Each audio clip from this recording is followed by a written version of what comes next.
Hello, hello, hello. These new songs are fun intros. Can't Be Raw, thank you for the 2 months. Mr. Barry Fix, thank you for the tier 1. Knox Noah, thank you for that 100 bits. Renum, thank you for that. Ajax Vibe, thank you for 22 months. Captain Redacted, thank you for the tier 1. Hi, and Yashi, thank you for the 3. How's everybody doing? I need the, what is that? Like the Bossa Nova.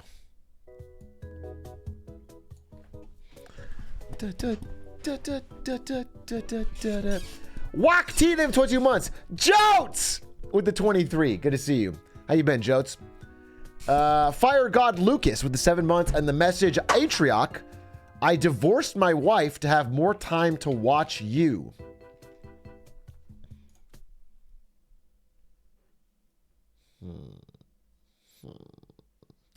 Now I don't stream that often, right? So it just makes me question how you are prioritizing your time to where you could not manage my infrequent 2 to 3 hour streams and a wife.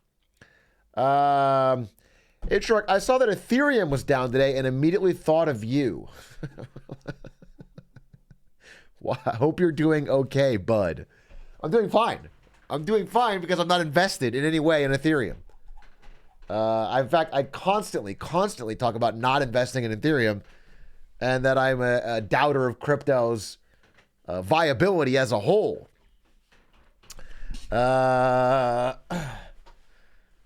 Denial's the first stage. Is this a coordinated bit? Are you guys coordinated on this? I'm always worried when drop spindles or something now. I feel like it's part of something. This feels coordinated. Lil bro tried to time the bottom. No, I have not tried to time the bottom on Ethereum. That is really antithetical to everything I've ever spoken about on this stream, is timing the bottom on anything, let alone... Chris, the GM, thank you for the 5 gifted. And your message, a powerful one. You said,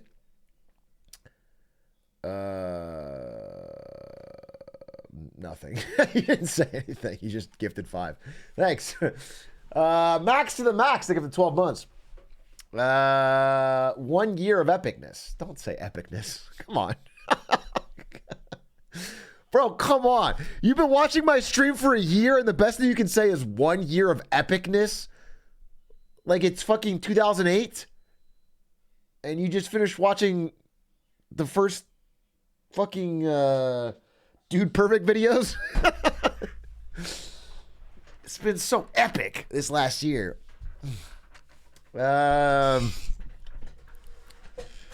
Koi Cadaver, thank you for the 10 gifted and your powerful message.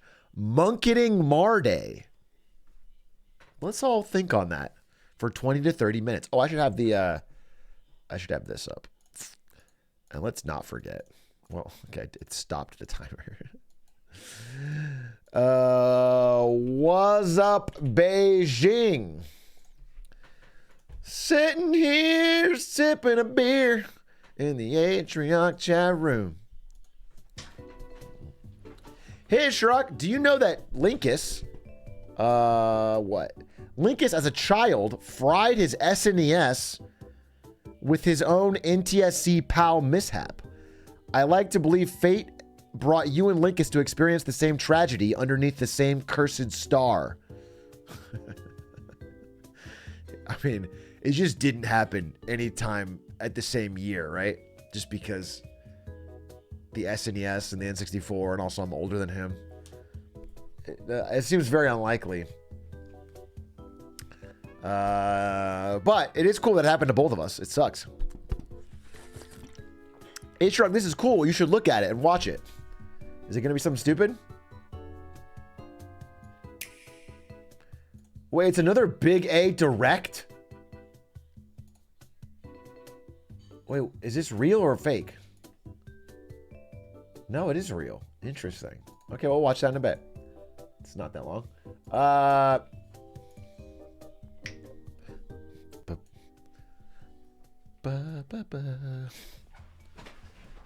Thank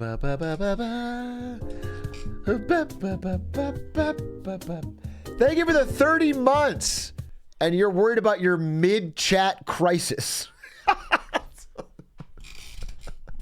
30 months, huh? And you're worried about that. I don't think... usually it's a midlife crisis taking place in your like mid-40s, 45 years of life, not 30 months of chat. Well, does that mean you have to get like a flashy... You got to get like a flashy emote. What is the Ferrari equivalent of an emote? And then like drive around trying to reclaim your youth. Yeah, you have to buy a tier 3 and start flexing. A golden kappa. Jeeper Creeper, thank you for the 5 months. Cadrian. Hey, Big A, I'm in the market for a new keyboard. What do you use? Brain power. I have a Neuralink early experimental model from Elon Musk, my personal friend. And what I do is I just think what I want to type, and it goes... Saves me time and money. Elon Musk, the GOAT. The thing that killed monkeys? Yeah. I've killed monkeys. I played fucking monkey ball. 10,000 baby monkeys died to get through one level.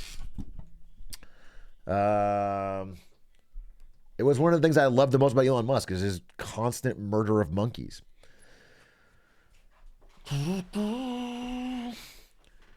Are you a Thin Mints kind of guy, big dog? Are you pandering? Of course I am. Who isn't? Thin Mints in the freezer. Leave them in for a day or two. Take them out. Delicious. Magnifique. God damn.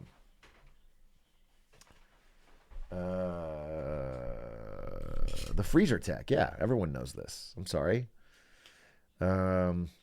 Too hard. Sorry for your baby ass fucking soft gummy teeth. Your little fucking popcorn kernel teeth. Okay, but real American teeth, we can chomp it right up. I chomp up a cold Thin Mint. Who dat in the building? I knew who dat wouldn't miss a Wazzup Beijing. If there's anybody who wants to be up to date with the goings on of Chinese geopolitics, it's who dat. It matters a lot to him every day in his life. He wants to be here. Not a moment of it is gonna be missed. So true, so real. Dude, put a shirt in the freezer before you go out and then put it on once you get home. Freezer tarp will change your life.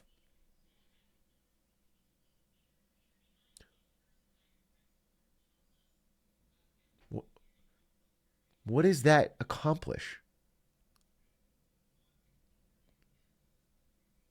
What is freezer tarp? What is it? Freezer tarp. After a hot day, you cool down. Okay. So it's a hot day. You come home and you put on your very cold freezer shirt. And it... Okay, I guess. I guess it's not... Should I try it today? I'll try it right now. I'm going to put a shirt in the Oh, shit. I'm going to put a shirt in the freezer, and then after Wazzup Beijing, we'll take it out and see if it has an effect. Sitting here, sipping a beer in the Atrioc chat room.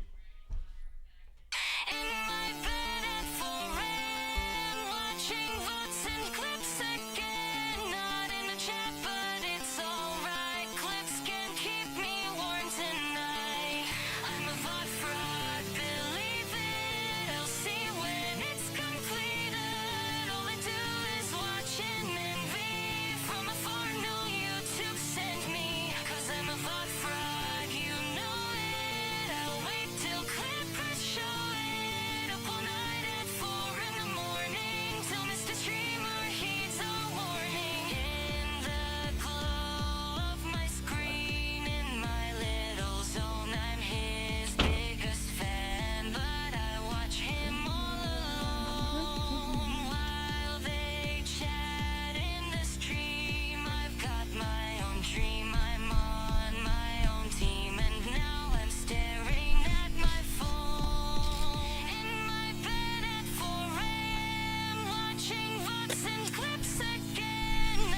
Ari was not impressed with my decision to trust you guys and put a shirt in the freezer, but I did do it.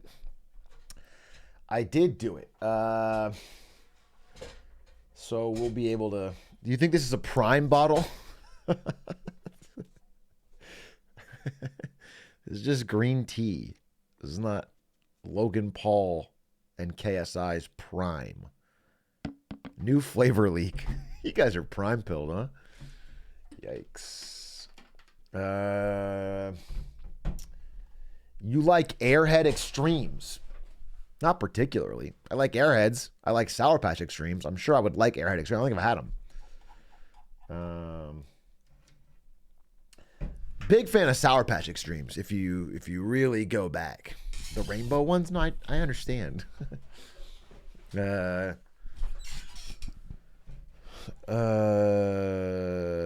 you got your tat updated yet? No, not yet. It's happening in Vegas, in Las Vegas, or Lost Wages, as I call it.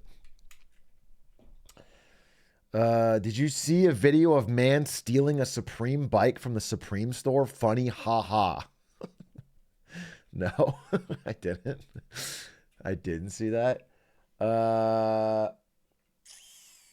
Snoop Dogg quit smoking. I saw that.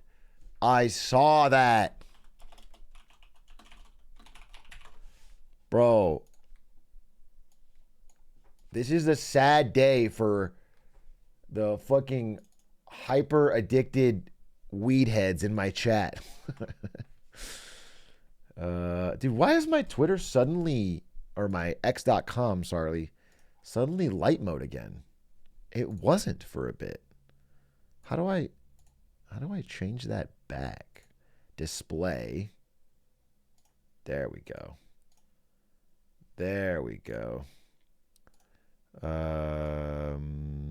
In my head. Look at this. I'm giving up smoke. After much consideration and conversation with my family, I've decided to give up smoke. Please respect my privacy at this time. 453,000 likes. That's the most liked thing I've seen in a fucking minute. 92,000 retweets, bro. It's got to be a marketing stunt? Maybe. It is possible that is the case. I don't know. This is a crazy... Even the photo's so funny. Because he looks kind of high in the photo.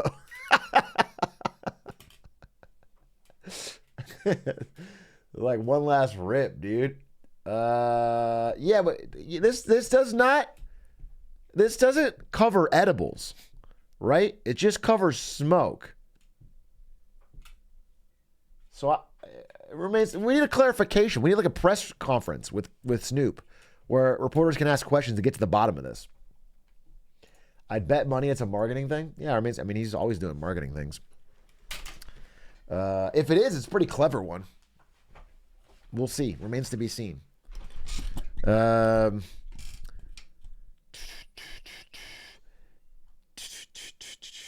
you see the F1 article where Max Verstappen presumably said Las Vegas race is 99% show, 1% sport? I'm going, so I'm a big F1 fan now.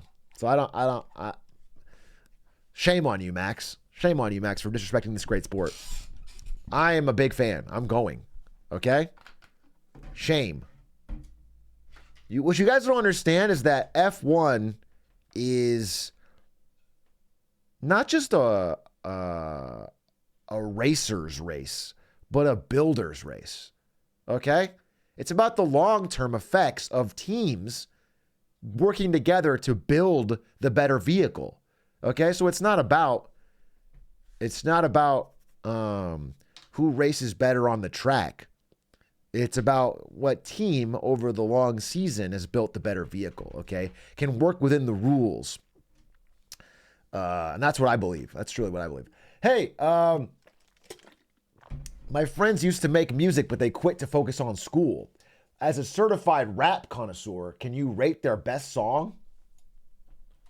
As a certified rap connoisseur, can you rate their best song? This is from 3 years ago. This is your friends making a rap song called Goldfish. Steamo and Rich Kim. generally don't review SoundCloud rap or, you know, or whatever. Amateur SoundCloud rap. Also, when you say friends, it's not you, right? Let's find out. Because people often say my friend made this song, and then when I compliment it, they say, actually, it was me. And then if I make fun of it, they're like, yeah, those guys are idiots.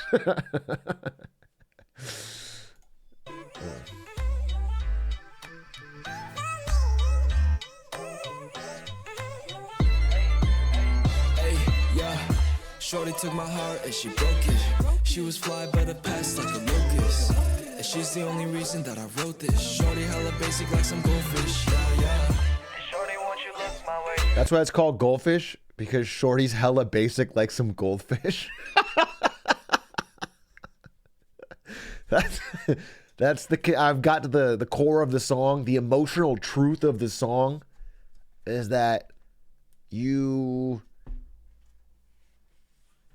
are making fun of a woman because she's basic like the goldfish cracker snack. You know, goldfish are not bad, by the way. Kind of tasty when you're in goldfish mood. It's a lot of bad things that you took away. You know your smile makes my day. You know you got me feeling crazy like that castaway. Maybe we should keep our distance. Hearts on ice just like my... You got me feeling crazy like that Castaway? Is that a reference to Tom Hanks's 2001 movie Castaway?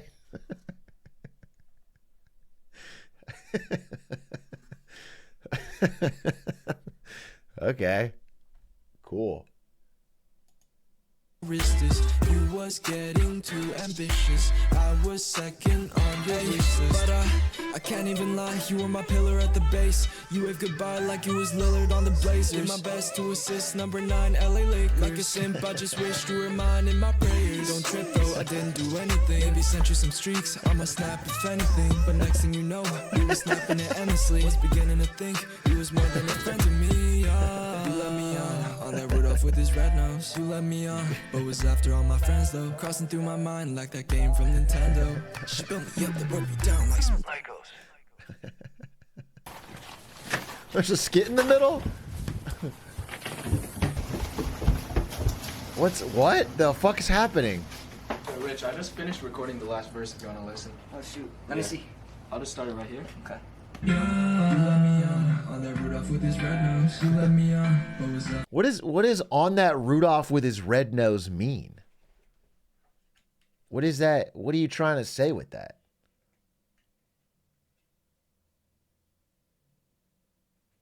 Yep, Coke? I don't think that's what it is.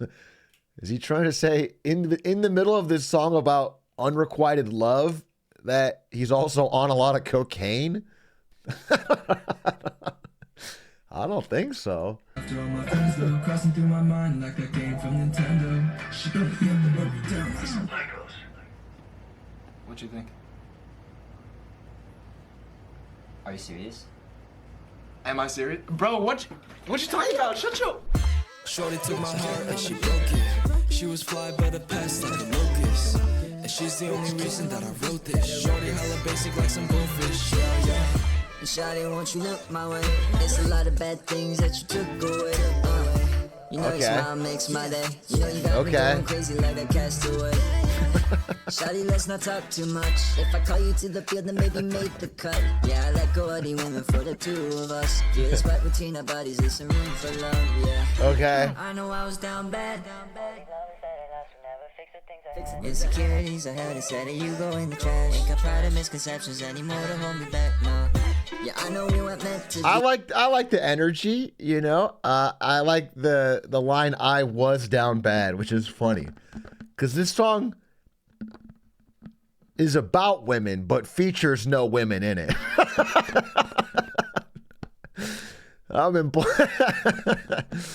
like a Julie in the late nights living luxury. Chasing big highs and lights, you love that dopamine. While I'm just lying in my bed, just trying to get some sleep, you know.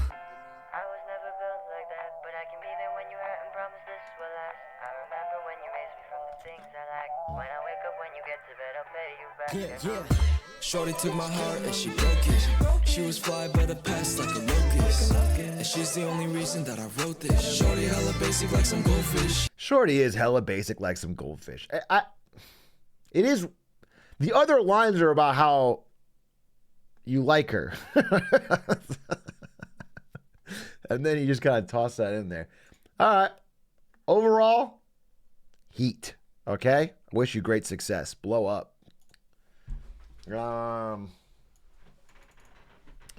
Basic does not equal bad in general, but it's used that way.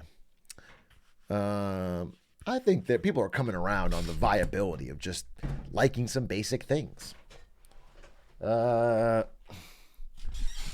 are you dropping your album? Oh, I've been cooking. You know what I'm saying? Let me cook. Just a few more decades, and I'll really be able to get the thoughts in here, pen to paper. Falcor the Dragon, thank you for the Prime. Number 5 extra sauce. Thank you for the 15 months. Hey, Atrioc, have you heard about how bad the car insurance industry is doing? Yes, I have. I've talked about it. Yeah, it's very. We actually might be doing an entire video on it, but that's TBD. Scumble, thank you for the Prime. Rogue Operator, thank you for the Prime. Sam a thing a majig, thank you for the 3 months. Hi, Dr. Carbonation. When was the last time you jumped? Probably 5 minutes before stream.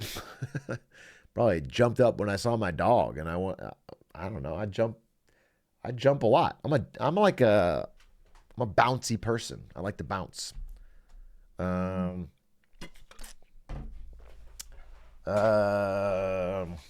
Jump right now? No, I won't. I won't be goaded into jumping. Yo Macaro, thank you for the 10 months. Jay Woolton, thank you for the 12 months. Grim, thank you for the 7. Trashy Guitar, thank you for the 4 months. Got laid off my new comp sci job after graduating in April, lol. But we in here on Marketing Monday. Today is not Marketing Monday. Today is Thursday. I'm sorry about getting laid off. I have heard of like a lot of entry-level tech jobs being instantly cut or offers even rescinded as they pull back on hiring. Tell Beijing I said Wazzup. I will. Dude, I might go.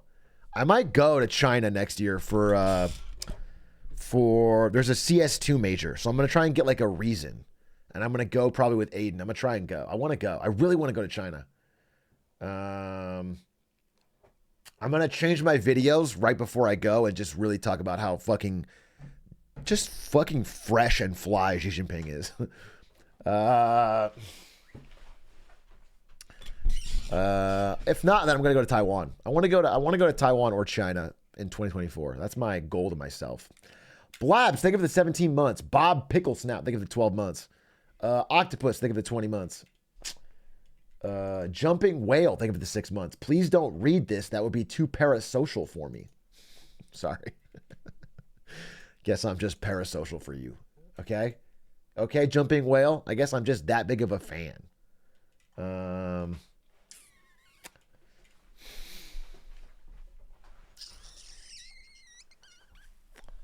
we get a Xi Jinping, Aiden, and Atrioc podcast? That is, by the way, Dream blunt rotation. Actually, just add Dream. Add Dream, and then you have the greatest blunt rotation of all time. God, that would be such a fun conversation. And we spend the whole time talking about Minecraft speedruns. We got Xi Jinping on the pod, and we just fucking ask him what he thought about, how to get to the nether quickly.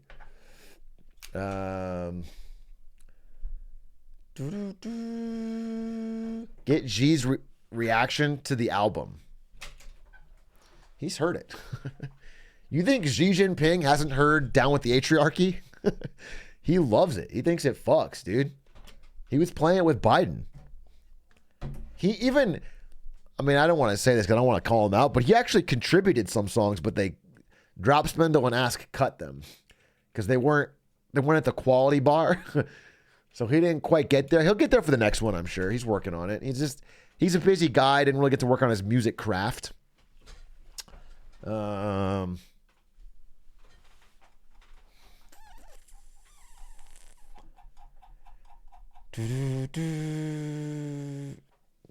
She has no rhythm. That's what I'm saying, dude. Milord, think of the 9 months. Alex with the 2 months. Hey, Big A, what's your favorite war crime? I'm going to say a base take. I actually think war crimes are bad.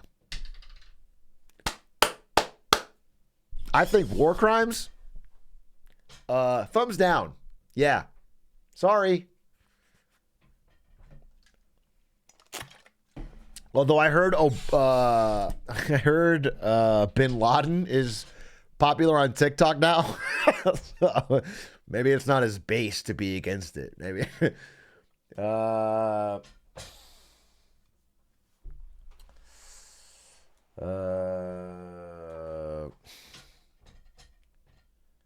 Oh yeah, the big A wrecked. Oh, let's do that first. Pause this timer. Mr. Gorbachev, pause this Wazzup Beijing timer. And let's watch a brand new video from the Big A Awards.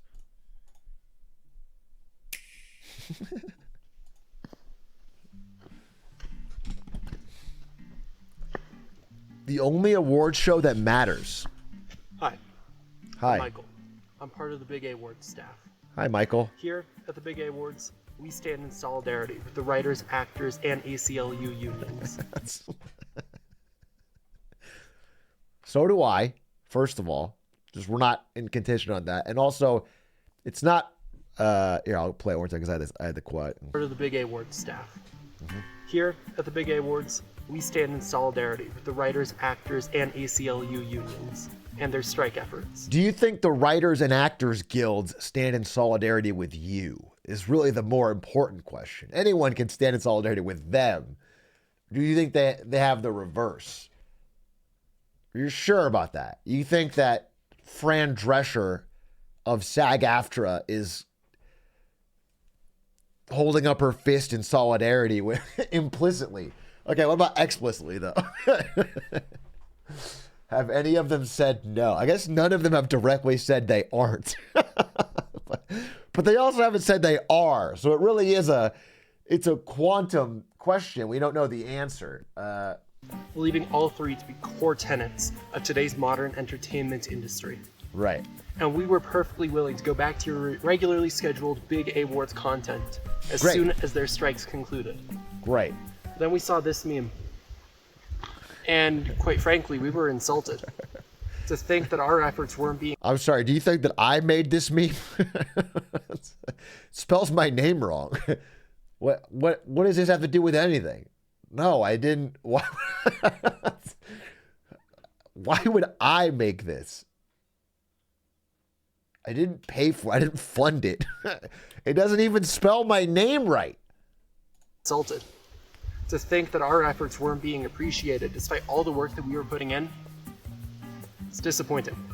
Okay. And so, in light of this, I didn't we've make the decided meme. to take the remaining Big A Awards budget, steal it, and retreat into our No.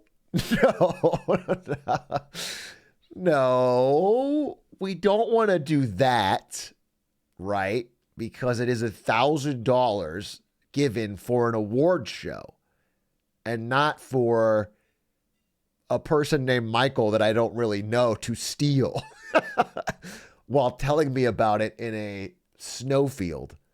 That's a decent, that's a good chunk of change there. content creation compound in the middle of the wilderness. We decided we were still going to share our announcement today with you all. That Too big A, too wrecked. Can I offer some marketing or branding tips, or do you not want? Do you think it's perfect? This is flawless. Too big A, too wrecked is what you're calling it. So you've created a logo and a brand for your second teaser video.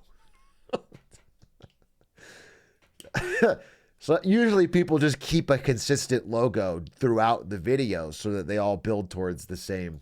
that being the new Big A Awards category titles, but you can read them yourself.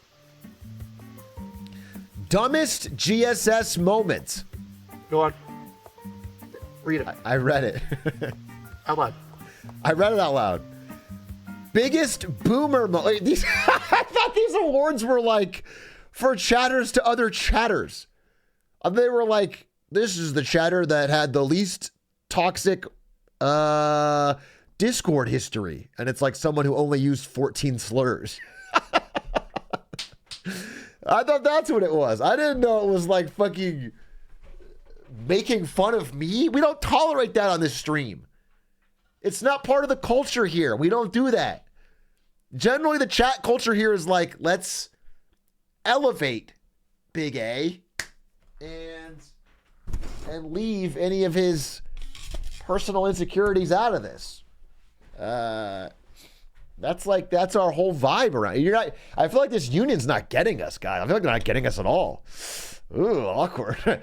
They feel a little out of touch on like what the way things are done is around here. I don't have to be here for this part. Best stream guest. You're not even gonna be here? You're not even gonna be here? The Joler. What category is that? Given to the best Ari moment on stream. Oh, that's actually pretty funny.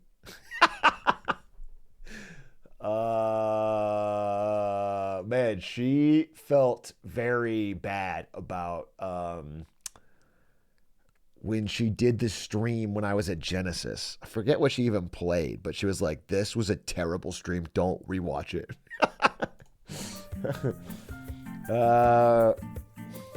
The Mayfly meme. Memes that have died a quick death but live on in our hearts. What fucking community is this for? What meme do we ever let die a quick death? Which one? What are you fucking talking about? People still use the fucking 2 snipers meme, which was never even in a video. It was one time in one round out of 1,000 that I brought 2 snipers in Hitman Freelancer. People literally have... Nothing dies, bro.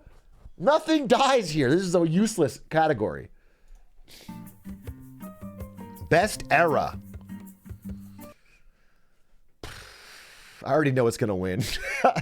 People are going to vote fucking Age of Empires 4, no cam, or sorry, no voice, zoom in on forehead. And if I ever play that again, viewership would go to 8 viewers. People just fucking have weird ass nostalgia for shit they don't actually want to watch. Best one-off stream. Oh, cool. Clip of the year. Music categories. We were going to make you sing those. This is on your playlist award. An Atrioc song that you still play in your real life.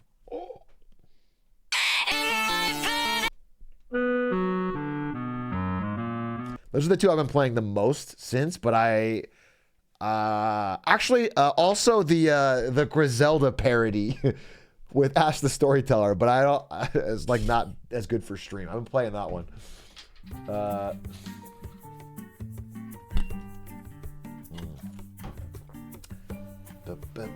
Best song era, best parody song, best original song, musician of the year. Gaming categories. I want to say, even though this is sort of attacking me and almost like positioning itself as my enemy, I am excited about it and would like to formally give a double middle finger to Jeff Keighley. Your award show's about to get fucked, okay? Nobody cares about the Game Awards. It's the same fucking 8 games for every category. We're going to have some real fucking variety here. This is what it's about. Worst puzzle performance. Well, okay. Okay. These aren't all worse, right?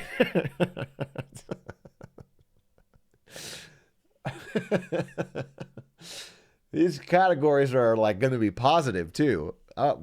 Sickest moment, sickest, coolest world record.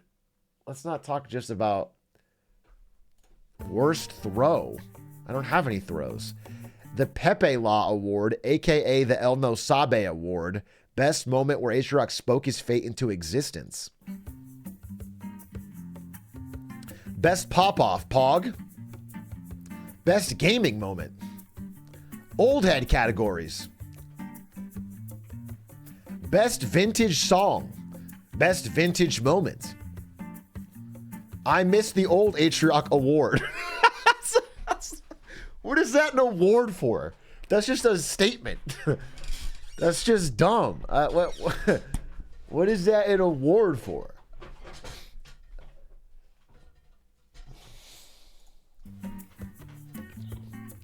Lifetime Achievement Award. Who dat?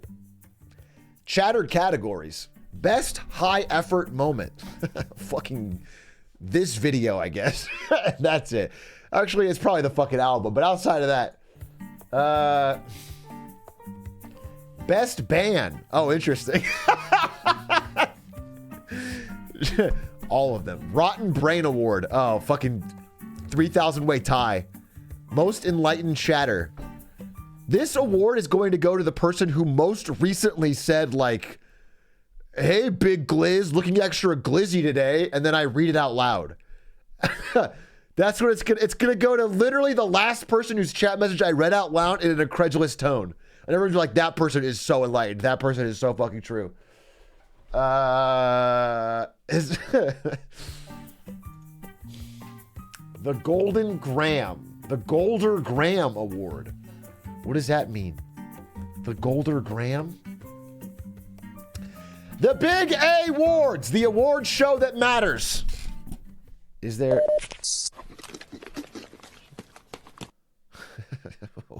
And what a finish. What a finish. That one's for the Zoomers. This to keep your brains ticking. Truly phenomenal. Truly a phenomenal group there. That is the Big A Awards. Coming early next year, I believe. Get your nominations in over on the Discord, perhaps. Play. Nominations open tomorrow. Will be available on the website and maybe on the Reddit. So check those out. And Who Dat apparently has little a, the logo, held hostage. Don't do anything you'll regret, Who Dat. Do not do anything you'll regret. Careful. I love that. Lil A surprised emote. Wait, I want to put it. I want to put it. I'm like a fucking child. Let me put it. Fun.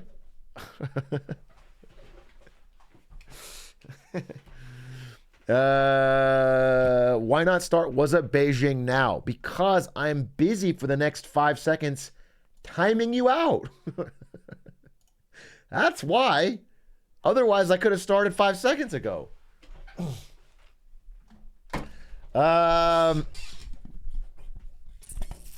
Atrioc, what do you think happens with SAG-AFTRA? A lot of members are unhappy with the deal. I talked about it already. I think it's unfortunate. It feels like because the writers' deal was done and it was good, everyone kind of wanted to get the actors one done with so they could get back to work. And so I think the actors took a worse deal than they could have gotten if they held out.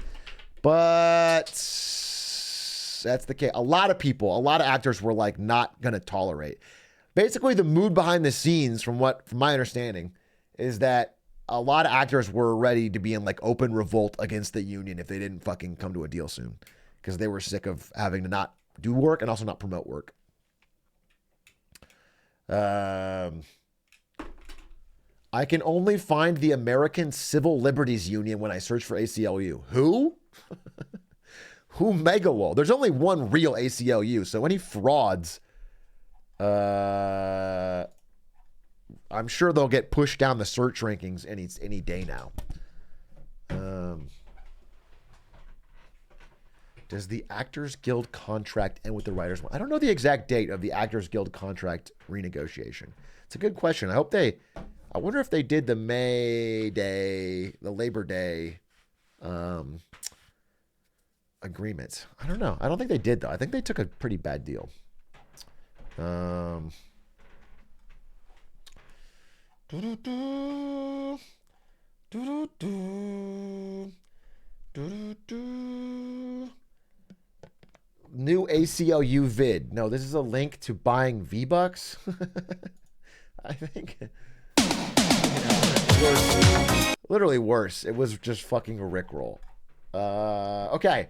Well, the clock is ticking. Am I good to talk about Wazzup Beijing? I think so. What's up, Beijing? Like, what's going on, Beijing? I think so.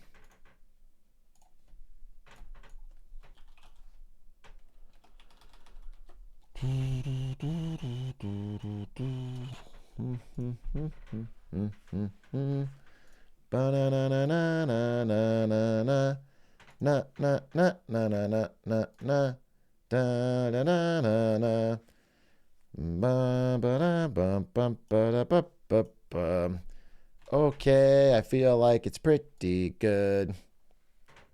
I feel like it's... Wait, all the text is fucked up. Ah, shite! Wait. No. Wait, what? Wait, what the fuck? Hold up.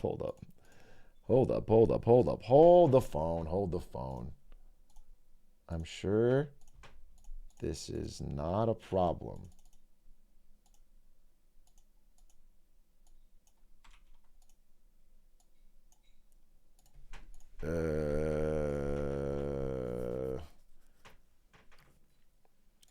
Proficient in MS PowerPoint. Wait, why is it actually legitimately not loading that? Okay, I'll just do this. It's fine.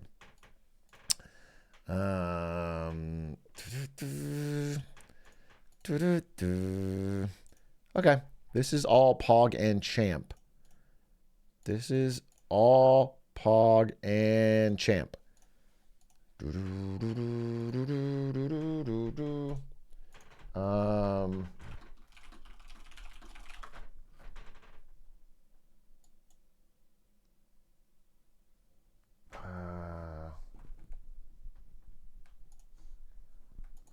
What? No, watch out for the timer. Oh, Lord.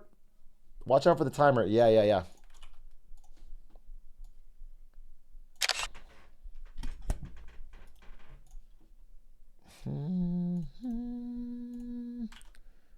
Free. Okay. Yeah, I think this is all good. I think this is all Pog.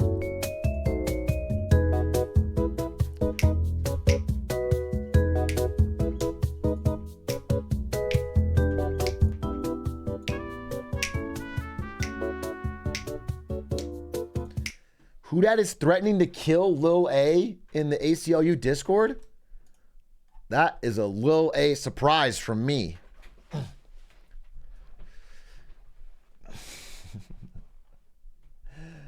Evan, go! What's up, Evan? Spoiler alert, Max will win on Sunday. Actually, I'm sorry, Tragic Guitar. Can I hate to cut you off, but I know a lot about F1. I'll just speak over you for a second.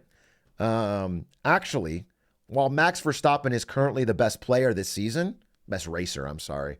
Or the best team, because it's really a builder's championship. So they built the best car and racer combination. While he's the best, the thing is that any given race, he could crash or spin out early or have a problem. So the point is, it needs to be spread out over a large number of games with a diffuse point system to determine which is the best overall racer for this season. You don't seem to understand that. And so let me tell you. Atrioc.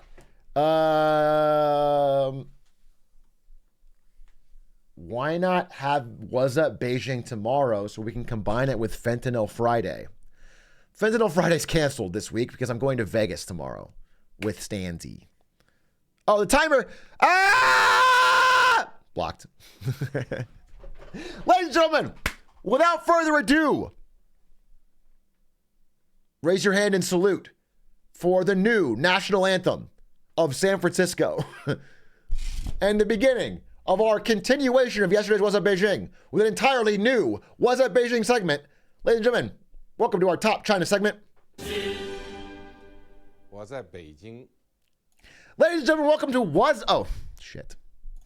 Ladies and gentlemen, welcome to Wazzup Beijing. Thank you, Xi Jinping, for that intro. This is the section of the show where we talk about the goings and comings in the world of China and United States relations, which has been the top story of the past week. And we have already more news from yesterday's Marketing Monday. Now, as you may recall, Xi Jinping spent the past few days in San Francisco talking with Joe Biden and attempting, on both sides, to heal the divide that has sprung up between the two countries, okay? To become friends again. Look at this cute picture. They've rediscovered the joy of talking. The goal is to get these two gigantic economic and military powers on friendlier terms because their escalating rivalry is causing issues. And however, we mentioned, they had a couple days of pretty productive talks, which unfortunately ended with Joe Biden calling Xi Jinping a dictator again, which was one of the things that kicked off this escalation back in July. Now, he might be right, but it's not the greatest thing to do after after the talks. And what was really funny to me, what cracked me up, is seeing Secretary of State Anthony Blinken. They had a reverse cam on his face as Joe Biden said it. Take a look at Blinken right here. Take a look at his face. He spent, again, this is our Secretary of State, so we spent a lot of time setting up this meeting and trying to get China and the United States to come to the table. Mr. President, after today, would you still refer to President Xi as a dictator? This is a term that you used earlier this year. Well, look, he is. I mean, he's a dictator in the sense that he is the guy who runs a country that is communist. Bro, the second he said he is, just, oh, that's going to be such a headache for the next few months. It's going to be such a fucking problem. He's stressed. Look at his stress. The guy's shaking in his chair. Just hearing the question, look at his eyes. They become nervous. After today, would you still refer to President Xi as a dictator? This is nervous. Look at the eyes. Just fucking nervous. term that you used earlier this year. Well, look, he is. I mean,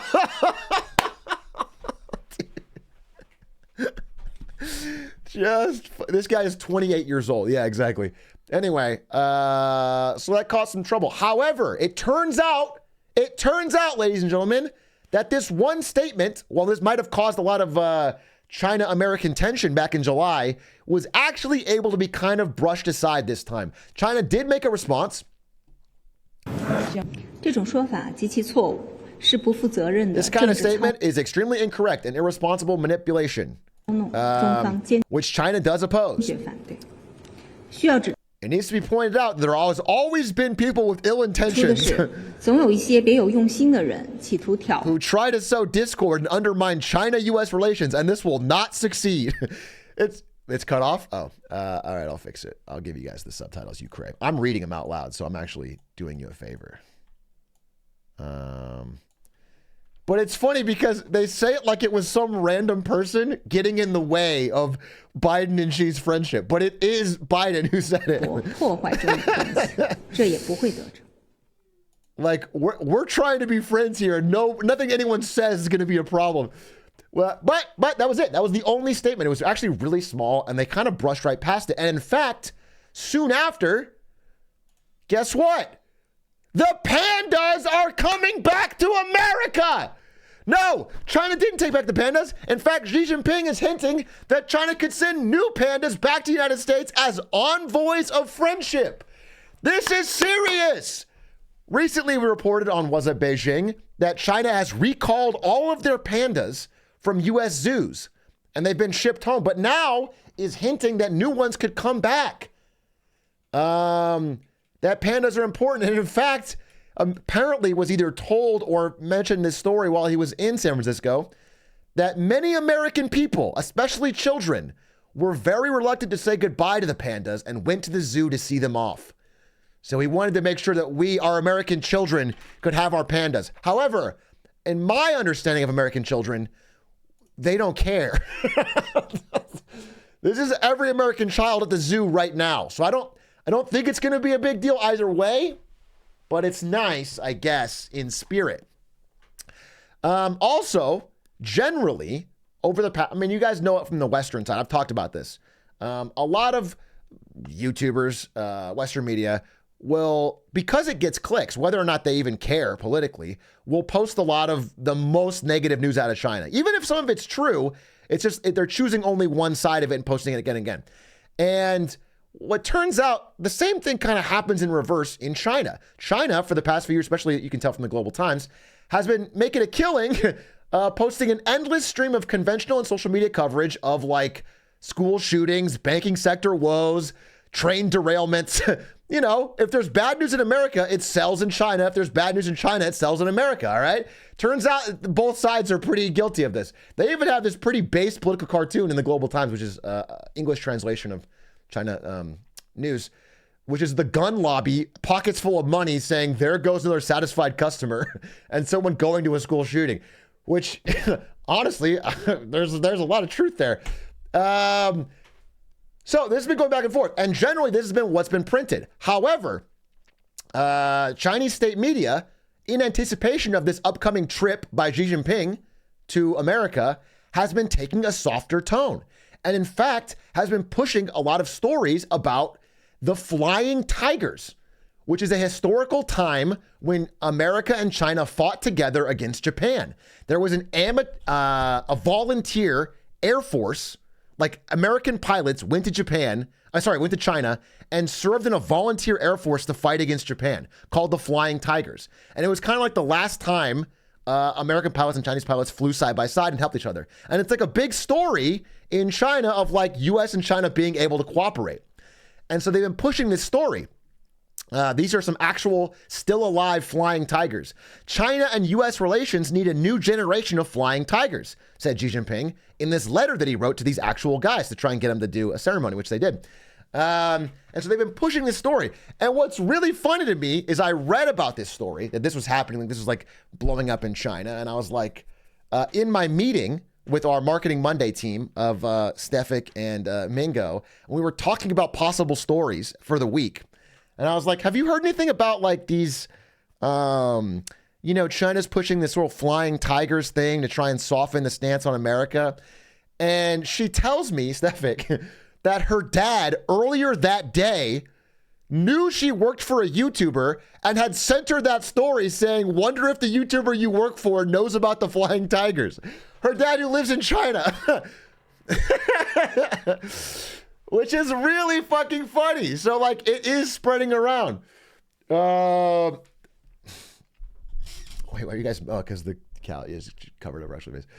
So that's pretty funny. So this is a story that is spreading around about the flying tigers, and it is like being used as a symbol. There is actually a pretty cool museum of it in China that apparently used to get a lot of viewers. A lot of foot traffic, and now gets like none. Went from thousands to like 20 after all of the steady stream of anti-American not viewers. I'm sorry, I'm brain rotted. The real point, though, I'm sorry, of Xi Jinping's trip is not about the flying tigers, and it's not about pandas, and it's not about whether or not Biden calls mandatory. Like I mentioned, the real point was this: meeting business leaders to increase foreign direct investment back in China. And they welcomed Xi Jinping with a standing ovation. This was the real happy people. Okay, Elon Musk, he was in for it. May there be prosperity for all, as he gave Xi Jinping a shake. Okay? This is what it was all about, and this apparently went pretty well. The whole point was to say, hey, you know what? All this tension is down. You can come back, you can invest, you can build in China. Things are good. And that seemed to be, it's really about money at the end of the day, and it's effective, at least from what I can tell from the early reactions to this meeting. But the real winner, I'm sorry, overall, the real winner of the entire event, not Biden, okay, not Elon Musk, was Xi Jinping, because and all of us, Xi Jinping and all of us, because we finally got to see this fucker smile.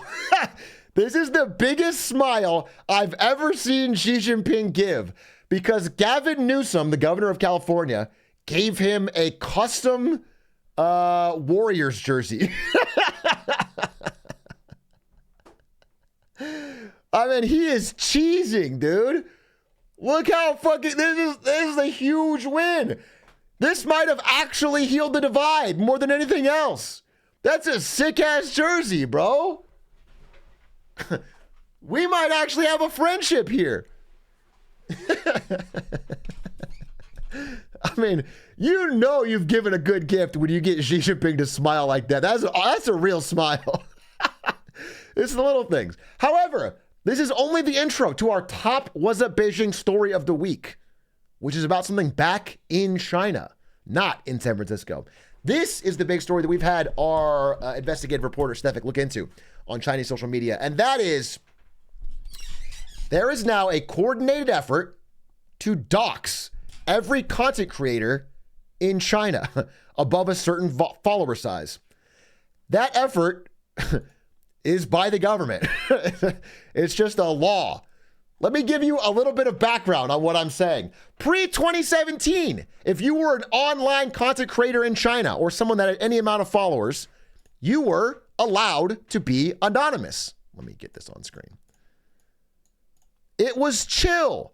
If you wanted to have a name like, I don't know, ZooShare or Dropspindle or Joey Grips or Novin Prime, you could do that. You could just be whoever you wanted online and you could post about it and you didn't have to have any connection to your real life.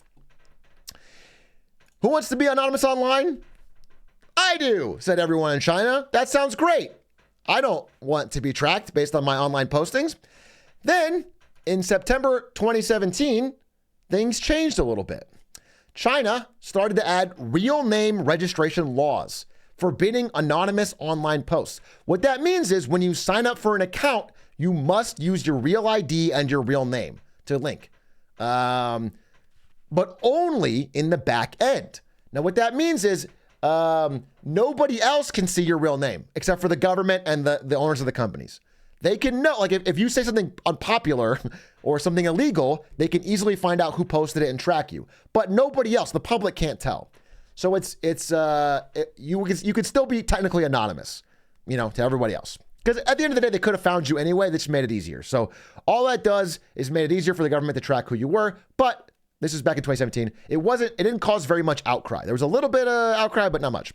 Then in April of last year, things changed additionally.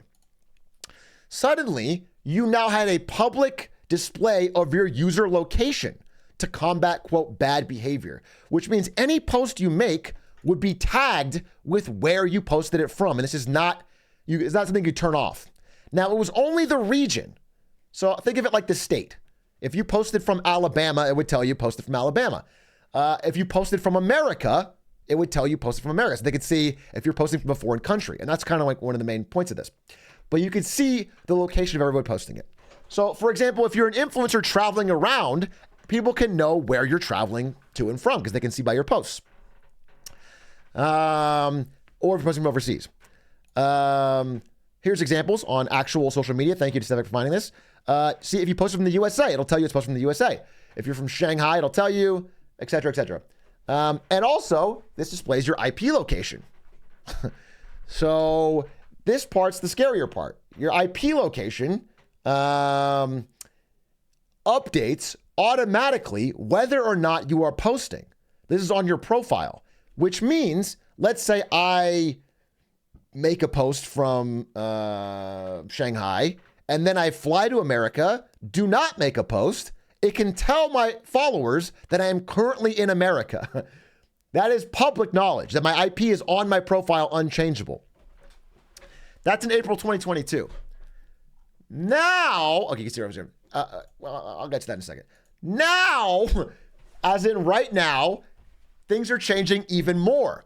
Now, the real name stuff that was on the back end previously is now going to be public to everybody if you're over 500,000 followers. Basically, if you are a big content creator, your real name and your live updated IP is now public to everybody, no matter where. And this is happening as we are speaking. So China's X-like service asks top influencers to show real names, tightening flow of information on the internet. Users are concerned about diminishing privacy online and off. And to call this an X-like service is an incredible compliment to Elon Musk and X and Twitter, because they are way fucking smaller. Every one of the Chinese social media platforms is dramatically bigger than fucking X.com, still called Twitter on this chart. Okay?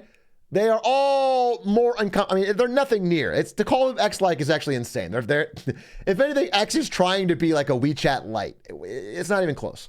And these are only Chinese only social media platforms. So imagine, like, you know, this is like 1.3 billion people on WeChat, bro. So it's crazy. So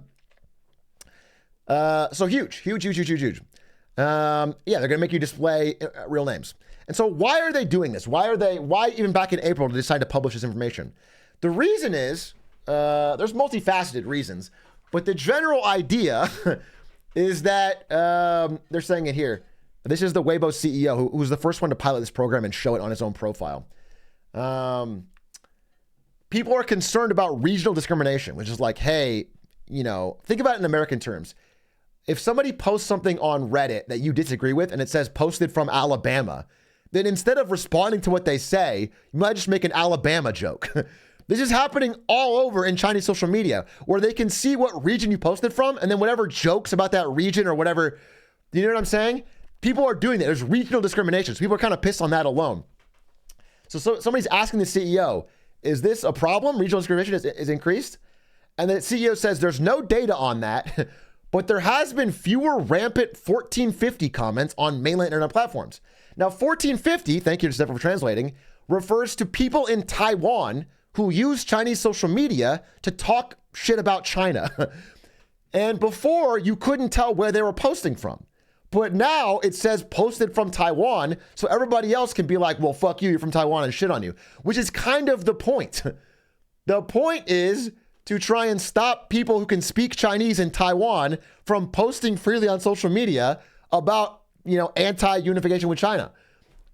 That is what that's like the main overarching goal of making this stuff public, to prevent other mainland Chinese users from recognizing this stuff and not be able to turn it off. So if you want to understand like the rationale behind it, because I first didn't really understand why they would do this if they had the information on the back end, but it's like to make public the average person like threatened or turn off their brain or not listen to this kind of stuff. Crackdown on anonymous Chinese social media accounts heightens concern over privacy and free speech. Yeah. But so there's a lot of negative effects to this. And again, Stefik here is saying in her report that essentially her opinion is that this is kind of like a threat. This is kind of like using the public as a threat. Because I think any content creator or anyone who watches content creators knows that the ability of people to know where you are and your real name when you say something online will make you scared about what you say. And if it's not a popular opinion, and now you have to attach your real name to it, is scary. And imagine if you're an anonymous account who is known for saying things that might be a little more risque or anti the actual hardcore party line of the government. Now you're very afraid to say those things because the public knows your location and your real name. So there's problems to that. Okay. And so there's a lot of published reasons for this. They say they want to hold anonymous social media content creators accountable for what they say. One opinion on the web is that large content creators are getting a bit too influential and the higher ups don't like it. Essentially, you know, the rise of massive social media influencers and streaming influencers in China allows people to have as much influence as government spokesmen. And that's a dangerous precedent. And so they don't like it. They want to make sure they have ability to crack down on them. So that's a problem. But one of the early and most obvious casualties, you know, there's going to be a lot of, I think, negative effects of this. I think this is like a pure bad policy that's going to have immediately apparent dangerous and negative effects.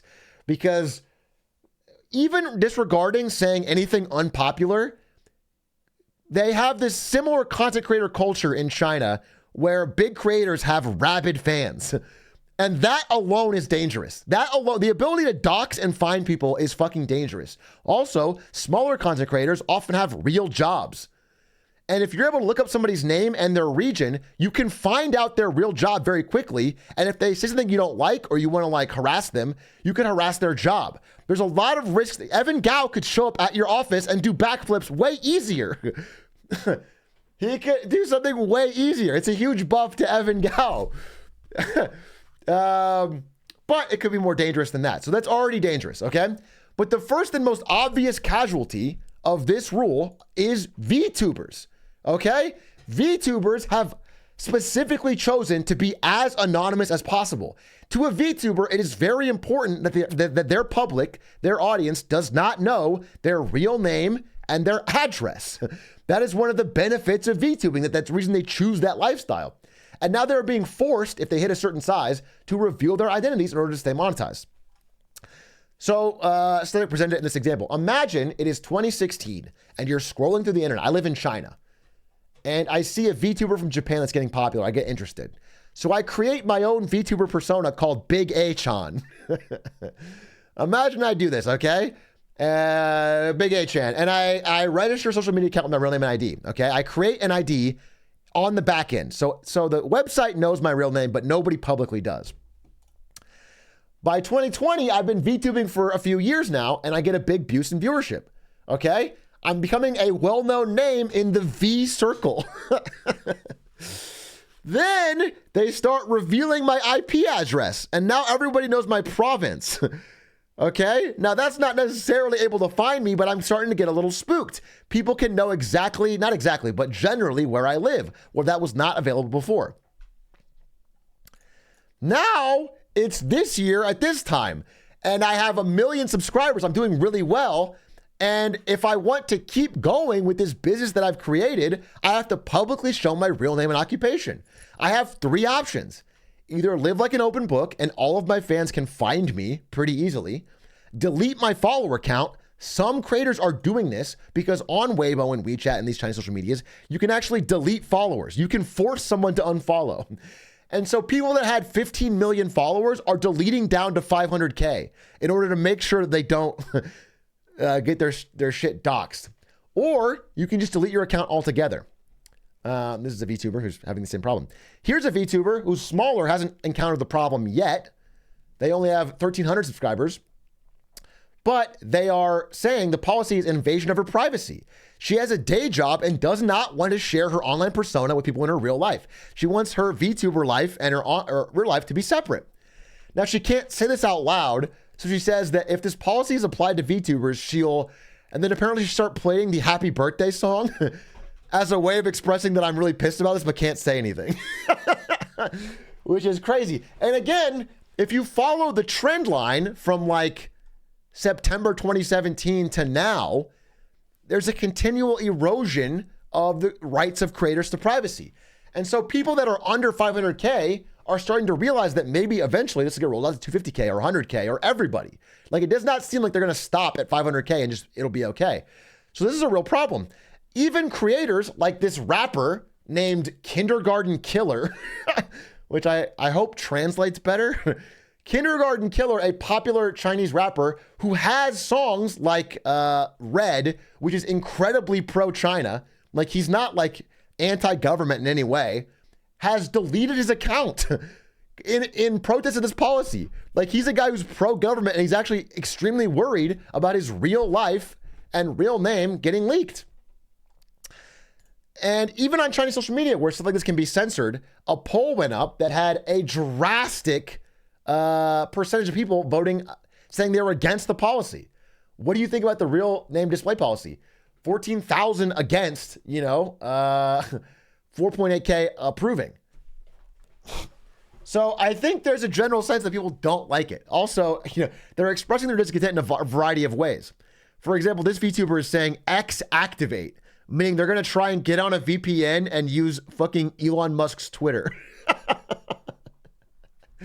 That's their plan. They're going to delete their fucking Chinese social media account and see if they can make it work. I promise you, it's not going to be much. It's not going to help you much in China. I don't think they've got the scale. But that's what we're seeing. We're seeing a total crackdown on social media privacy in China. And I want to thank Stefik for being the one to really tell me and inform me on this this update. And we'll keep following up on it, but that is our latest update on Wazzup Beijing. Thanks for watching, and tune in for more news on marketing, business, and China in the future. Pretty fucking interesting. I mean, scary, but interesting, because really there wasn't a lot of reporting on that, and I didn't know about it. But you look into it, it's 100% true. Like, this is happening right now. And the craziest thing to me was that, like, you can look up a CEO. She was doing it live in our call. She was like, yeah, I looked at the CEO's IP address yesterday. They were in this country. Now they're in this country. Now they're in this country. Like, she's giving me live updates on where they're flying. And you can see it on their profile, which means, like, the lack of privacy is crazy. You can just, I don't know. There's going to be, like, stalking problems. There's going to be, I don't know, like, danger. I think there's going to be, just with fans being what they are, this level of access is crazy.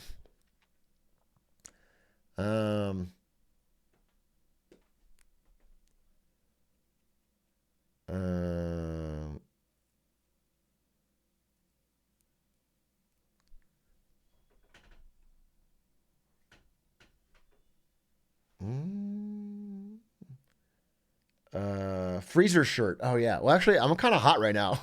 I think that was it. We covered it. That was a good segment. Thanks again to Stefik. I am actually kind of sweaty, so I'm gonna try my freezer shirt. We're gonna follow that interesting and insightful segment with me wearing a fucking freezer shirt. Cool. I'll play the song if you want to sub to support more content like that and more hiring for the Marketing Monday show. Thank you, Robot Army, for the tier 1. Thank you, Loinu, for the prime. Thank you, King Mansume, every 2 months. Thank you, Chandow, for the 20. Maybe one or two or three, but there's dozens more. He doesn't seem to see. You're sub for 16 months. What do you get? The streamer ignores you with no regret. He keeps on stonewalling me, and I can't cope. I hope he knows I won't be subbing no more.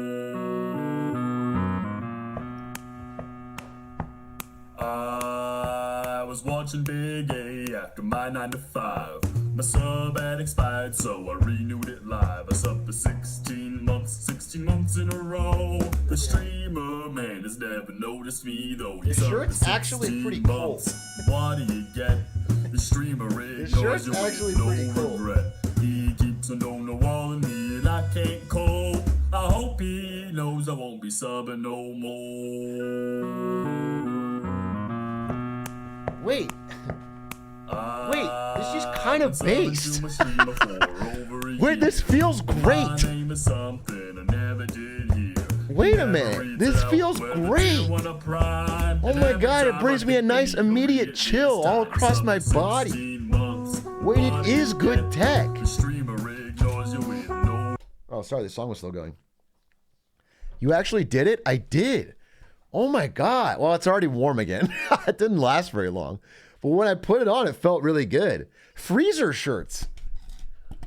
Librarian, thank you for the 20 gifted. Thank you for the support. Much appreciated. In Shackled, thank you for the 15 months. Robert Stacks, thank you for the 10 gifted. Fuck, thank you. Only Solipsist, thank you for the 19 months. Imu Lewis, thank you for the 19 months. Thank you, thank you. Chandow, thank you for the 20. Time Intensive, thank you for the 13 months. Warwolf, thank you for the 10 months. Gemini GG, thank you for the 13 months. Panda Diplomacy's back. Yes, I know. The pandas are coming back to America. Thank you, Xi Jinping. Damn, that was surprisingly useful.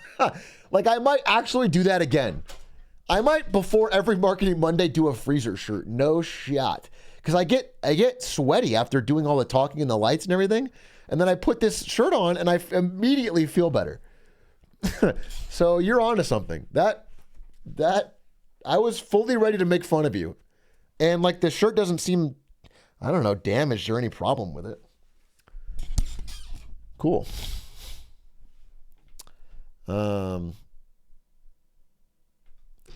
Was there any news on Biden speaking about deterring a war with Taiwan?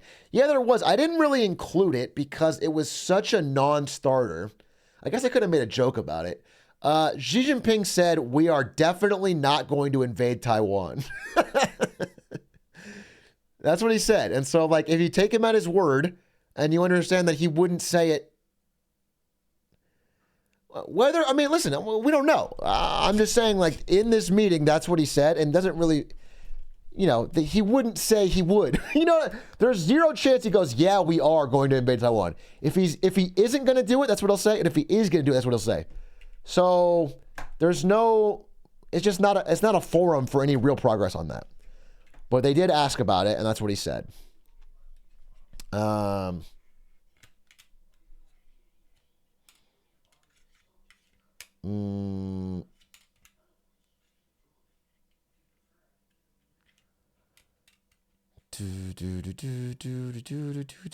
I'd respect him more if he did. If Xi Jinping, while in the middle of San Francisco, announced to the world that he is going to engage in a hot war with Taiwan, yeah, it'd be pretty Giga Chad.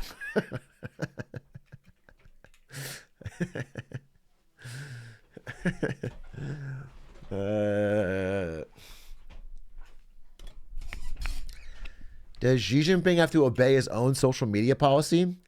I would assume so, given that the Weibo CEO is doing it, but I don't think Xi Jinping is on social media. I don't think he's like Trump, dude. I don't think he's out there fucking tweeting. I think Xi Jinping uses the news rather than tweets to get coverage on the news.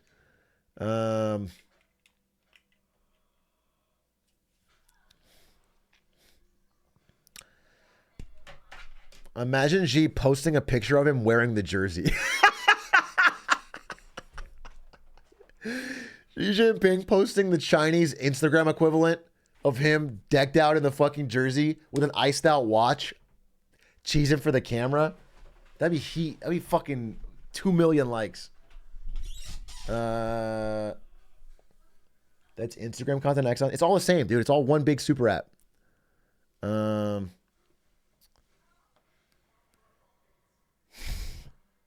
Gains 5% approval instantly. Yeah, in a one-party state where he is guaranteed leadership for the next 9 years, I don't think he's so worried about day-to-day approval. I'm not sure that is like his biggest goal. I don't know if that's that would break the internet. If he actually posted that, would break the internet. A drain cover in Vegas just took out a Formula One car. Was it Max? Was it Max? Formula One FP1 was canceled because of a drain cover. Damn, and that's a first-time chatter. Thank you, first-time chatter, for showing up. You are in the right spot. This is called Atrioc's Formula One coverage stream. If you love Formula One, you've come to the right stream. Okay? Breaking news is what we talk about here for Formula One. Formula One. That's what it's about. F1 has canceled the first practice session of the Las Vegas Grand Prix due to a loose drain cover. Wow, look at that. Damn, crazy. You know what, though? As a true fan of F1, I don't care about whether I even see any racing at all. To me, the mere fact that they built a better car months ago is what sustains me as a viewer. It's powerful in a way because they understood the rules, the limitations on vehicles, and pushed them right to the edge better than the other teams. So I think that's fucking sick. I think that's awesome. So I don't care. It doesn't bother me. And you guys are stupid for thinking that matters.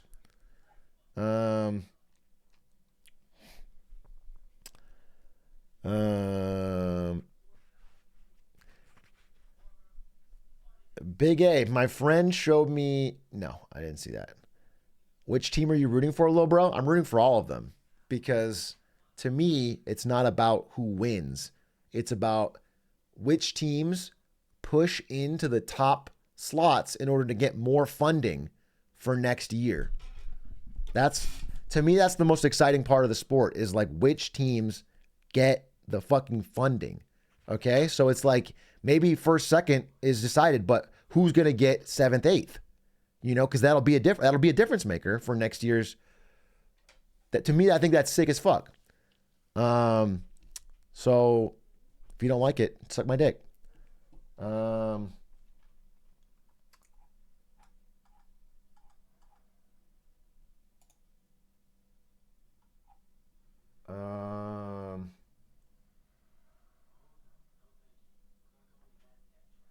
It doesn't matter who wins. Max has already won the season. There's no one that comes close, so it's barely even a race. Nope, you're stupid and you're wrong. Sorry, I'm moist critical. You don't get it. And I shouldn't have to explain it to you. You don't get it.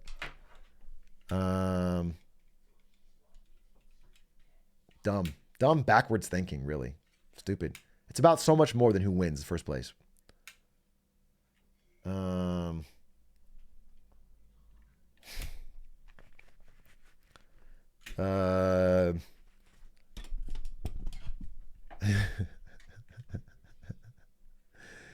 You should talk to Stans about F1 on stream. We did. I was on Stans' stream earlier today. He was playing WoW.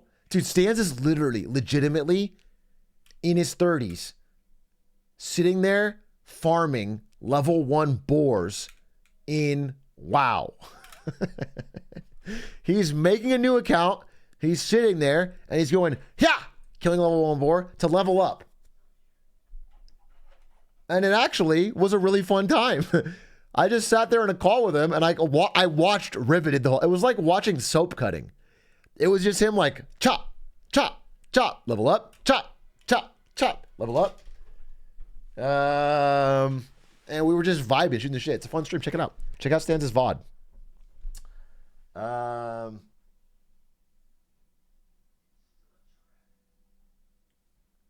Outer Wilds song. Oh, I was thinking of playing some Outer Wilds tonight, continuing my journey. Is there anything else to talk about though? Because I'm not streaming tomorrow. I'm going to Vegas. So I kind of wanted to see if there's anything else to talk about or any questions or any fun news. Because I have to give the Clippers, I have to give Adish something to make. Because I'm gone tomorrow and I'm gone most of Saturday, but I will be streaming T1 Worlds. I will be streaming T1 Worlds. Oh, the Killer movie? Dude, okay. I would love to talk about that. Here's the deal. A movie came out called The Killer. And it basically should be called The Fucking Hitman. Here, you can see the German version where it's called Der Killer. Die Ausführung ist alles. Damn, that's fucking powerful, bro. Anyway, this movie is divisive. Very divisive. A lot of people hate it. A lot of people love it. I'm going to give you my honest take. I'm a person that fucking loves Hitman. I think Hitman, the lore, the idea of it, even the concept of Hitman is very cool and interesting. I think it's cool. And so far, all of the movies about the Hitman franchise, like this fucking movie, are dog shit. They were really, really, really bad. And so I went into this cautiously optimistic because I love David Fincher. And this movie oozes style. It has a really distinct sense of style, cool cinematography. I like the soundtrack, Trent Reznor. I like it, okay? And it uses the actual fonts from the Hitman games. I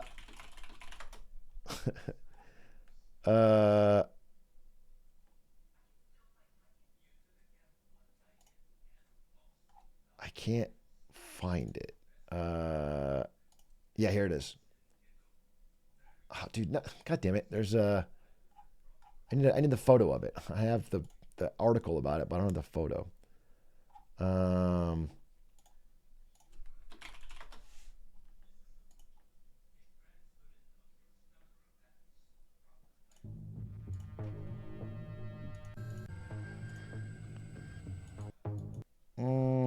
Well, whatever. I'll show you the intro. Anyway, it uses the same fonts from the thing. And it starts out in fucking Paris.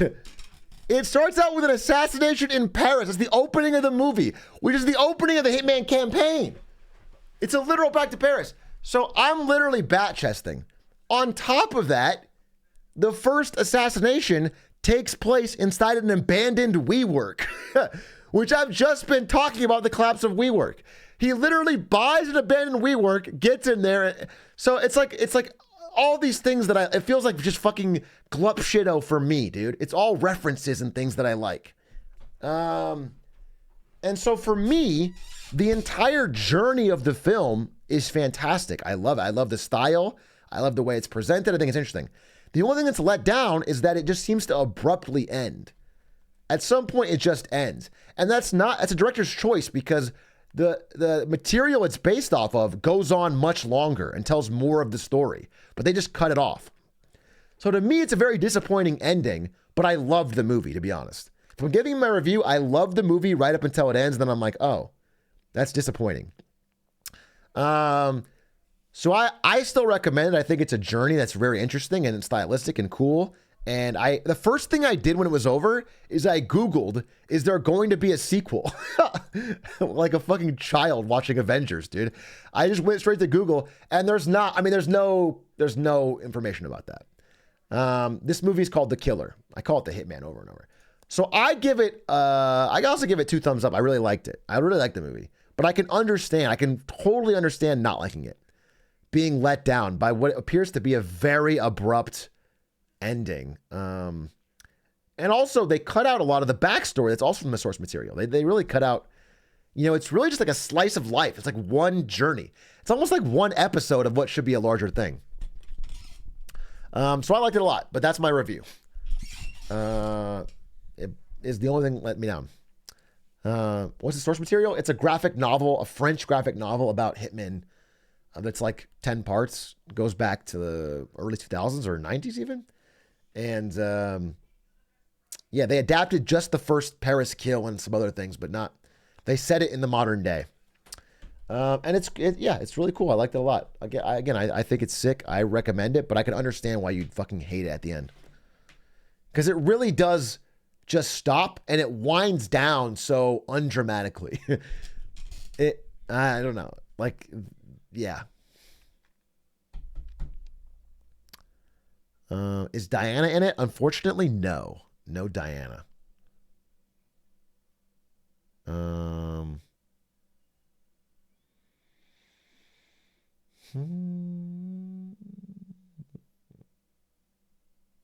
Yeah, also the source material has all these flashbacks to different kills that he's done, like with poisons and with fiber wire and shit. And in the movie, they don't show any of that. They don't show any other kills. They don't show, which I think is a disappointment from what it could be. What movie? Bro, figure it out. Swear to God. If you're all cap spamming what movie when we've said it like 14 times, you could fucking figure it out. God damn, fucking seamlessly enter a conversation.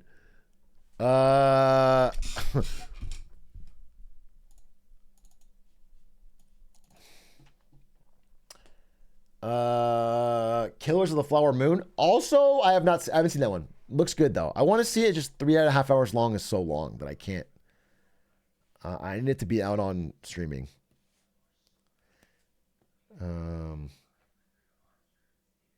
Same source material as Hitman or just inspired? No, it's a different source material than Hitman, but it feels, as a heavy Hitman player and Hitman lore lover, it feels like an homage. It feels like what the Hitman movie could have been in some way. What's really cool is they treat the need to be silent assassin like more seriously. They talk about a variety of kills. He uses disguises in the movie like Agent 47. Like he puts on a garbage worker's disguise to get into an area. It's like, it's very Hitman pilled, if not Hitman. Yeah, at one point he takes a muffin and stands on it to get a sniper shot.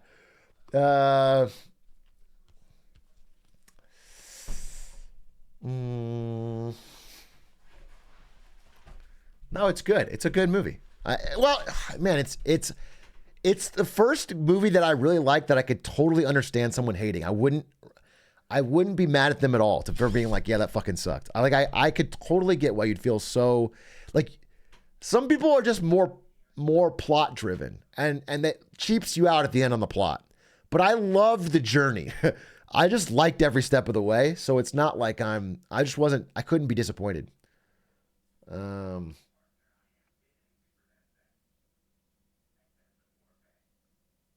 The part when he says, "It's me, Hitman, from the hit game Hitman, sent me."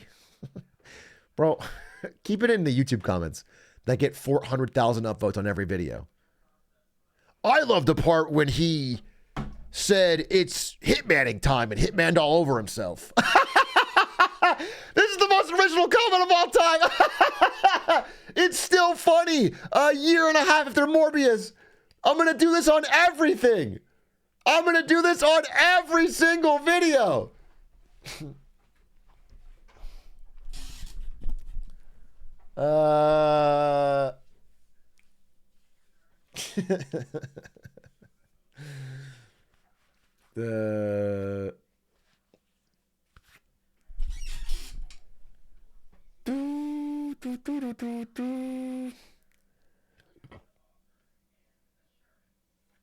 Talk about cleaning up San Francisco for Xi.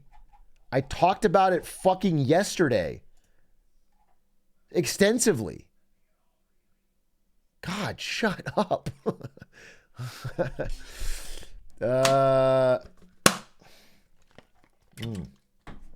It's sick they got Johnny Axe for the movie. It is sick.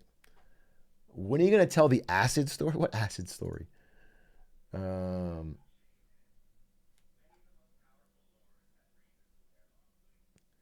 Are you playing Outer Wilds tonight or another time? I think I'm going to play it tonight. I'm just making sure there's something else I can talk about or anything else I want to talk about before I go.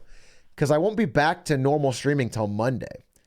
So any hot goss of the week I should talk about. But I don't know.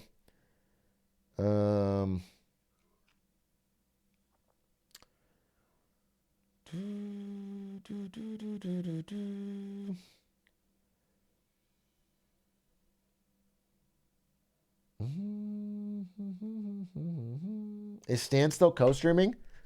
I'm going to wear him down. Stan's wants to co-stream with me the World's Finals in Vegas, but he's worried that it's going to be not us as a team, but divisive. Like, chat's going to be making fun of him if T1 wins, and he's going to be making fun of me and chat if T1 loses. And that's really all on him for being a T1 hater. So I kind of can't help myself in that way. But I also think he's not even a Weibo fan. So, like, I think we can find a way to make it work where he's like, I'm just here for good league.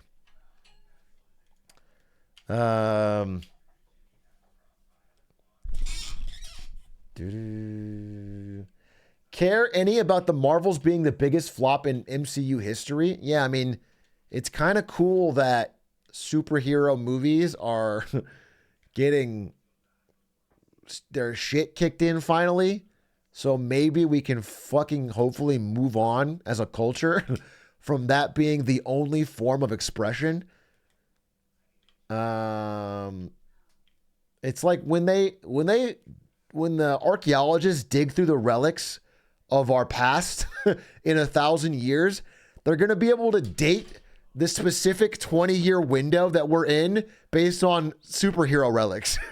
They're going to find like a fucking Black Adam doll and be like, wow, this house was from the 2020s.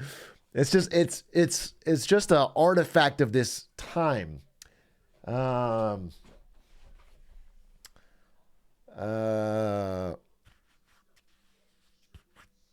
that's cool. But I have I didn't see the movie. I don't know much about it. It is, Disney is running into problems where they're just not having hits. which is happening.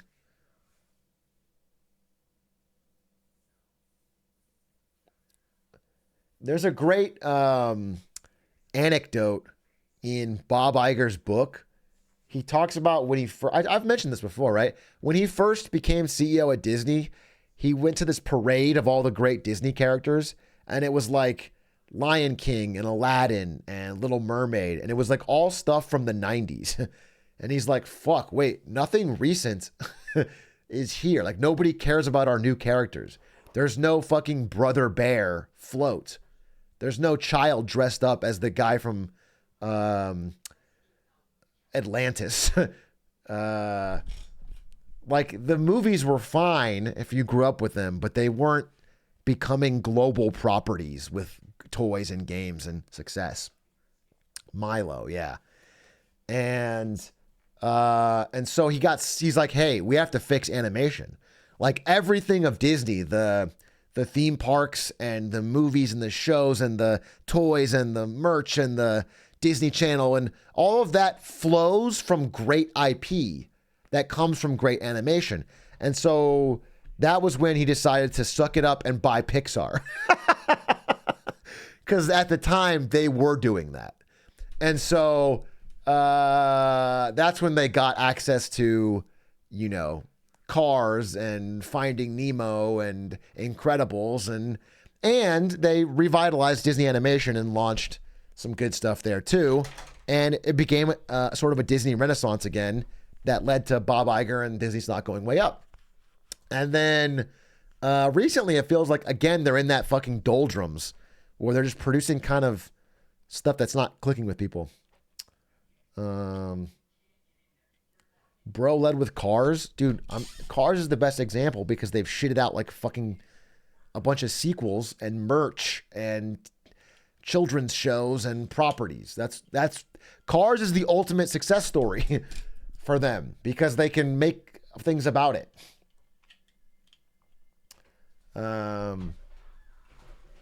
Lightning McQueen Lunchbox. Yeah, exactly. While you can't do that as much with, I don't know, the fucking little dinosaur or something.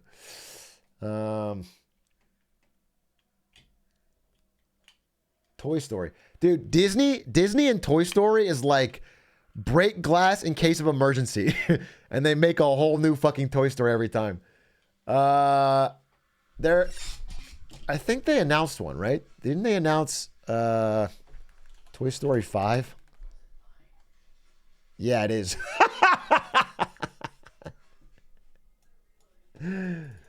Toy Story 5. Confirmed September. Despite the fact they've had basically 3 in a row that feel like the final one, they are working on Toy Story 5 to just bring Pixar back.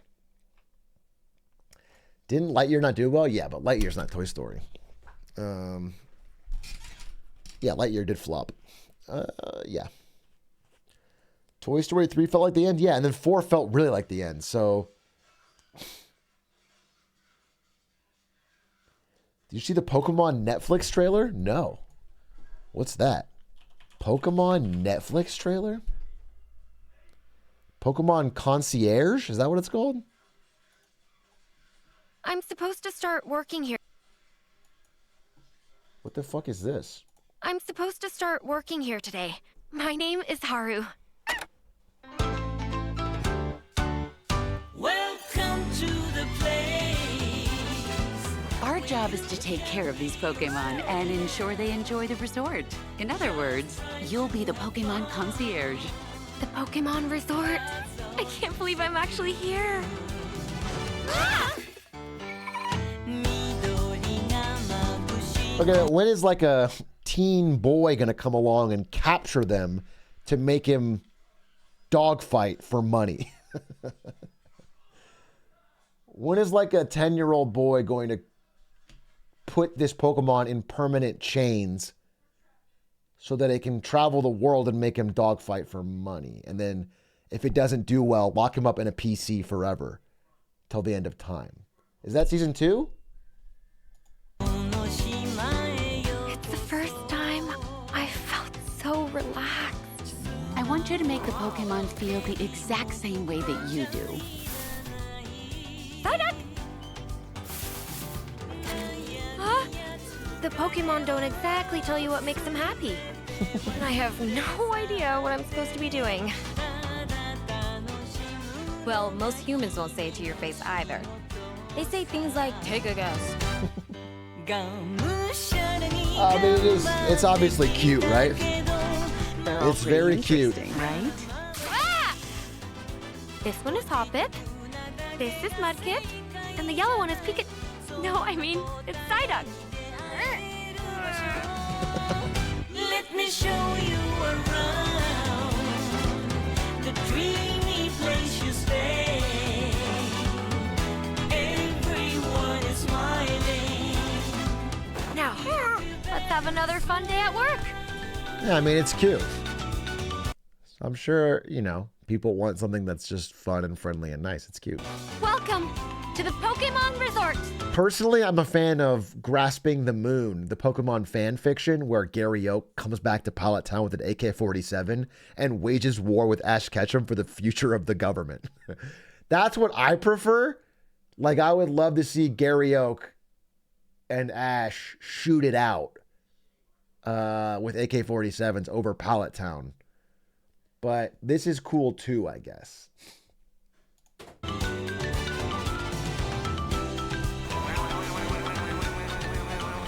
I wonder which Pokemon we'll meet today.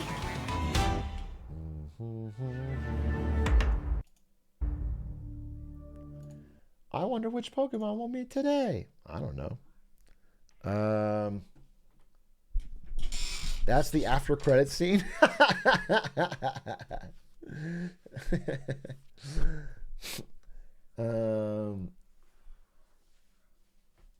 Living the vicarious fantasy of actually enjoying my job. Okay, dude. I'm sorry you don't get to work as a Pokemon concierge. I'm sorry. I wish you could. I really wish you could. You know what, though? I think were that job real, it might become quite stressful. I think if there was a real Pokemon concierge, they'd be like, yeah, that show's kind of fake. Like, it actually kind of sucks. The Pokemon owners are hugely entitled and they demand constant great treatment of their Pokemon. And they're always coming in here and they think they own the place because they pay so much. And I got burned by a fucking Charmeleon the other day. And I didn't even get workman's comp because they said it's part of my contract. And actually, like, of course that shit would happen, dude. So it's not, don't worry. The Pokemon universe is for profit, bro.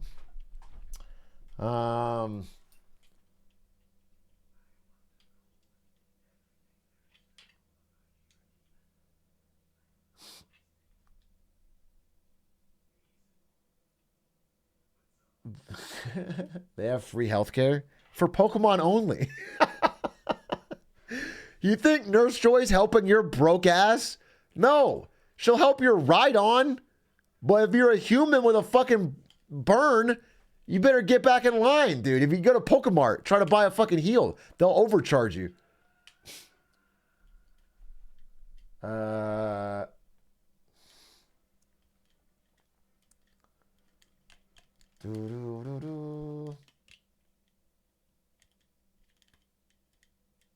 You gotta dress as a furry to get healthcare. Dressing up in a fucking Pikachu outfit to try and get healthcare is a funny.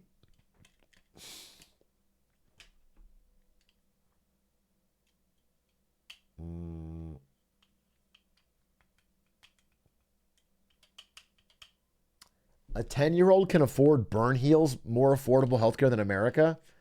The 10-year-old only affords burn heals by shaking down other people with violent dogfights. Okay? The 10-year-old has to go out and defeat people in animal combat in order to get enough money to buy burn heals.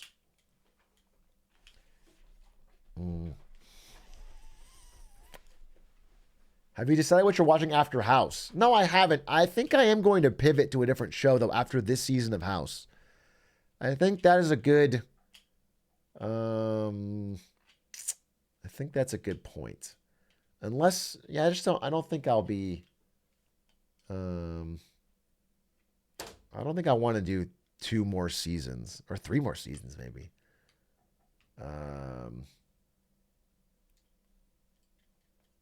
But we're still a few episodes away. In fact, wait a minute. I actually don't have a lot of time today because I have to pack and we're leaving early in the morning with a drive.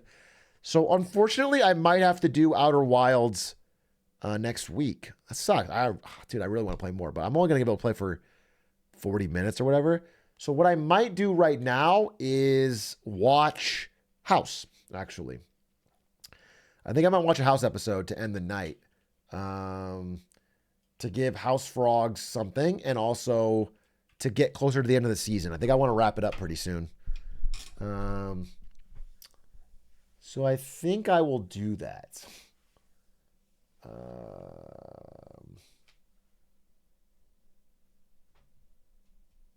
Bro will forget everything. It's just I only have time to play for an hour tops right now. Just feels like it wouldn't be enough progress to even like I'd.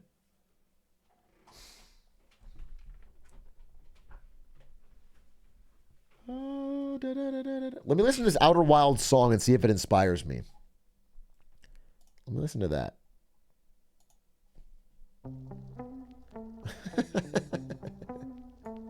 Look at the cover art.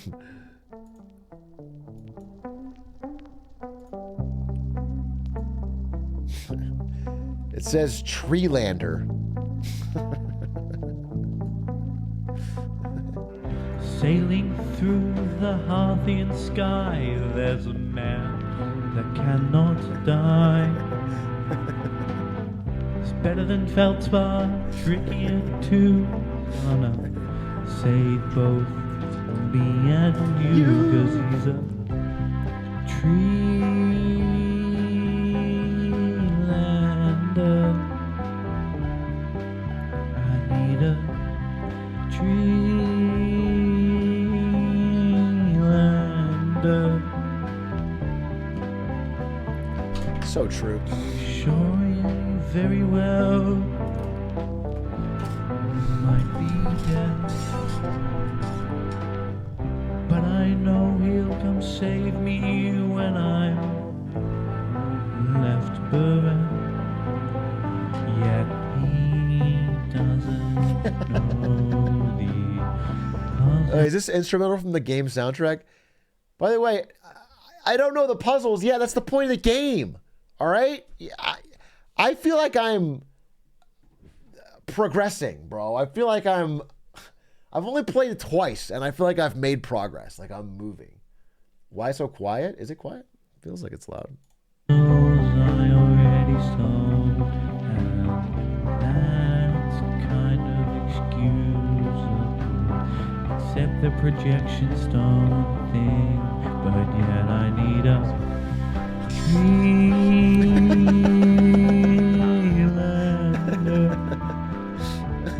Just give me a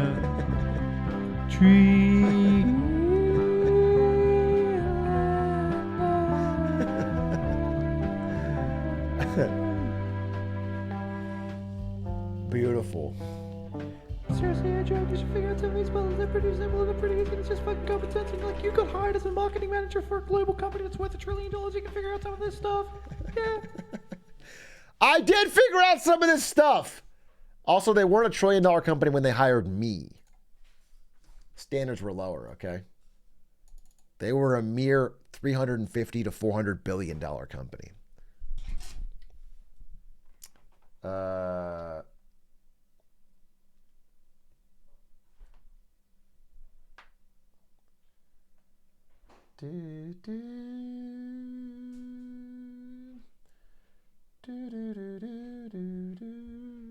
You were worth 600 million? Yes. Yeah. It was the day I joined. They jump up from 400 billion to 1 trillion. They said this marketing manager is worth $600 billion to our bottom line. And Wall Street agreed. Wall Street agreed.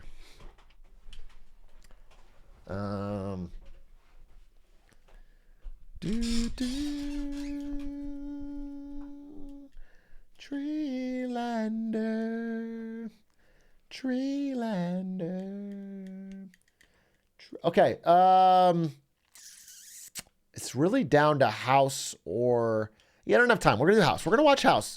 We're going to watch House. All right? Let me give the House Frogs something to eat. And I also need to... I need to make progress towards ending the season. I will do Outer Wilds big session Tuesday. I'll play it after Marketing Monday on Monday. And then Tuesday, I hope to be fucking... I might go live hella early and just grind it. I want to make big progress. So, House Frogs, smile, because every day's a gift.